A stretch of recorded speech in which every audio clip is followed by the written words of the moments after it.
Hulaan ninyo, anong klase na saging? Ito po ay kabindis na saging.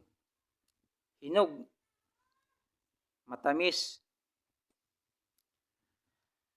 Kadalasan sa atin dito sa Mindanao, dito sa Davao area, konti lang ang kumain nito. Kasi tayo ang source of kabindis. Parang nasasawa na sa ganitong prutas. Sa ibang bansa, ang kabindis na saging, ito po ay paborito nila na prutas.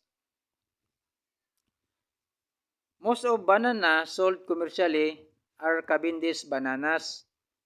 This variety sold in the United States and European area. The Cavendish banana source of potassium, magnesium, fiber, vitamin C, vitamin B6. This banana good for heart or good for our heart. Nagbibigay kalusugan sa ating puso and it can help diabetic control.